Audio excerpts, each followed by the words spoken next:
తెలంగాణ రాష్ట్ర ప్రభుత్వం ప్రవేశపెట్టిన బడ్జెట్ చూస్తుంటే అయోమయం జగన్నాథం.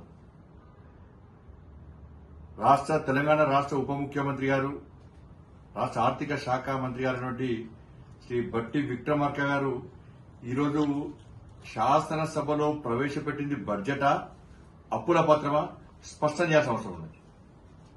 6 గ్యారెంటీలు ఆగమైపోయినాయి. చేతల ప్రభుత్వం అని చెప్పిన కాంగ్రెస్ ప్రభుత్వం చేతెత్తేసింది. కనీసం 6 గ్యారెంటీలకు ఈ బడ్జెట్ లో ప్రత్యేక నిధులు కేటాయించినటువంటి దాఖలాలు లేవు. మన అప్పులున్నాయని చెప్పి ఎన్నికల సందర్భంగా మీరు చెప్పారు. తెలంగాణ రాష్ట్రం కేసీఆర్ అనే మూర్ఖుల వల్ల, మూర్ఖత్వం వల్ల తెలంగాణ రాష్ట్రం అప్పుల పాలైందని చెప్పి తెలంగాణ ప్రజలకు తెలుసు, మాకు తెలుసు, మీకు తెలుసు.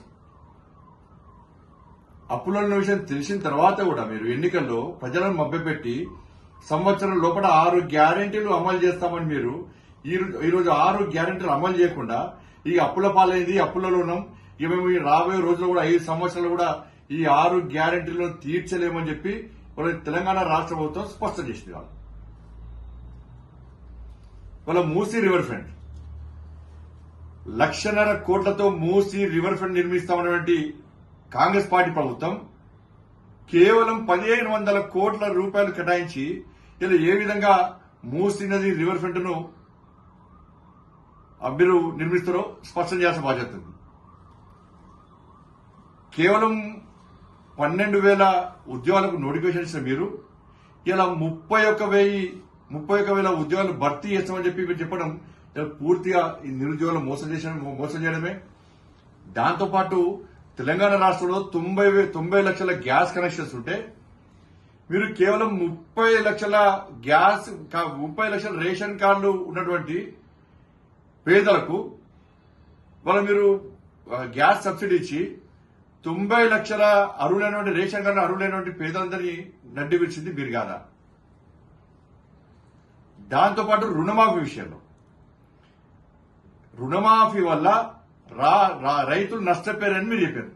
వాస్తవం కేసీఆర్ ముఖత్వంగా ₹1,00,000 రుణమాఫీ చేస్తానని చెప్పి కేసీఆర్ ఇలా రుణమాఫీ చేయకపోవడం వలన రైతులు ఇబ్బంది పడ్డారు. మరి మీరేం చేయాలి? ఇప్పుడు రైతులను ఈ విధంగా నష్టాలు ఊబిలో నూపుతారా? ఇప్పుడు డిఫాల్టర్ లిస్ట్ రైతులను డిఫాల్టర్ లిస్ట్ నుంచి వాళ్ళ పేర్లు తొలగించి క్లియరెన్స్ సర్టిఫికేట్ మీరు ఇప్పిస్తే వాళ్ళు తిరిగి రుణాలు తీసుకునే అవకాశం ఉంటుంది, అన్ని విధాలా ఆదుకుంటూ ఉంటుంది. ఇది మీరు చేయగలుగుతారా? దాని గురించి ఊసేలేదు. ఇవాళ మతానికి సంబంధించి భారతీయ జనతా పార్టీ మతతత్వ పార్టీ అని చెప్పి నిన్న మొన్న చాలా మంది అసెంబ్లీ వేదికగా మాట్లాడారు. ఇవాళ మీరేం చేశారు? మీకు హిందువుల పండుగలు అవసరం లేదు, మీకు హిందువులు ఓట్లేలే, హిందువుల ఓట్లు మీకు వద్దు, హిందువులంటే నిర్లక్ష్యం, మీకు ఒక వర్గం ఓటుతో గెలుస్తామని చెప్పి మీరు అనుకుంటున్నారు. ఆ వర్గం ఓట్ల కోసం బీఆర్ఎస్ పార్టీ మీరు పోటీ పడ్డారు. మేము ఎక్కడ మతం గురించి మాట్లాడలే. ఇవాళ 33 కోట్ల రూపాయలు రంజాన్ కేటాయించిన మీరు ఇవాళ తెలంగాణ రాష్ట్రంలో ఇవాళ హిందువుల పండుగలకు ప్రత్యేక నిధులు కేటాయించుకోవడానికి మరి మీరు మతతత్వవాదులా, మేము మతతత్వవాదులమా? అంటే మీరు ఒక మతానికి కొమ్ము కాస్తే మీరు సెక్యులర్ వాదు, మేము అన్ని మతాలను సమానంగా ఉంటే మమ్మల్ని మతతత్వాలుగా చిత్రించుకొని మీరు దీనికి సమాధానం చెప్పాల్సిన అవసరం. వాళ్ళు ఏమంటారు? ఓ ప్లాన్ ప్రకారం ఇది ప్లాన్ ప్రకారం ఈ రోజు రాష్ట్ర ప్రభుత్వం బడ్జెట్ ప్రవేశపెడుతుంది. దాని విషయంలో ప్రజల్లో వ్యతిరేకత వస్తుంది.